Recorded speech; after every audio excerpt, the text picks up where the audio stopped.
अमृत कथा। एक गिलास पानी। सरकारी कार्यालय में लंबी लाइन लगी हुई थी। खिड़की पर जो क्लर्क बैठा हुआ था वह तल मिजाज का था और सभी से तेज स्वर में बात कर रहा था। उस समय भी एक महिला को डांटते हुए वह कह रहा था, आपको भाड़ा भी पता नहीं चलता, यह फॉर्म भर कर लाई हैं, कुछ भी सही नहीं है। सरकार ने फॉर्म फ्री कर रखा है तो कुछ भी भर दो, जेब का पैसा लगता तो 10 लोगों से पूछकर भरती आप।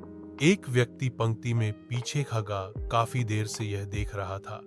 वह पंक्ति से बाहर निकलकर पीछे के रास्ते से उस क्लर्क के पास जाकर खड़ा हो गया और वहीं रखे मटके से पानी का एक गिलास भरकर उस क्लर्क की तरफ बहा दिया। क्लर्क ने उस व्यक्ति की तरफ आंखें तरेर कर देखा और गर्दन उचकाकर क्या है का इशारा किया। उस व्यक्ति ने कहा, सर, काफी देर से आप बोल रहे हैं, गला सूख गया होगा, पानी पी लीजिए। क्लर्क ने पानी का गिलास हाथ में ले लिया और उसकी तरफ ऐसे देखा जैसे किसी दूसरे ग्रह के प्राणी को देख लिया हो और कहा, जानते हो मैं कड़वा सच बोलता हूं, इसीलिए सब नारा रहते हैं, चपरासी मुझे पानी तक नहीं पिलाता। वह व्यक्ति मुस्कुरा दिया और फिर पंक्ति में अपने स्थान पर जाकर खड़ा हो गया। अब उस क्लर्क का मिजाज बदल चुका था। काफी शांत मन से उसने सभी से बात की और सबको अच्छे से सेवाएं देनी शुरू की। शाम को उस व्यक्ति के पास एक ओन आया। दूसरी तरफ वही क्लर्क था।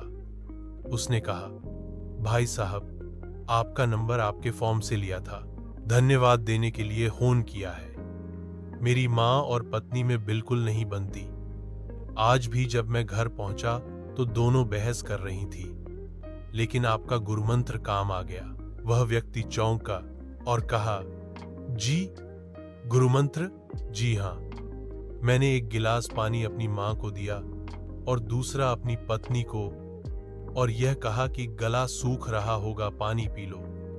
बस तब से हम तीनों हंसते खेलते बातें कर रहे हैं। अब भाई साहब, आप आज हमारे घर पर खाने पर आइए। जी, लेकिन खाने पर क्यों? क्लर्क ने भर्राए हुए स्वर में उत्तर दिया, गुरु माना है तो इतनी दक्षिणा तो बनेगी ना आपकी। और ये भी जानना चाहता हूं, एक गिलास पानी में इतना जादू है तो खाने में कितना होगा। दूसरों के क्रोध को प्यार से ही दूर किया जा सकता है।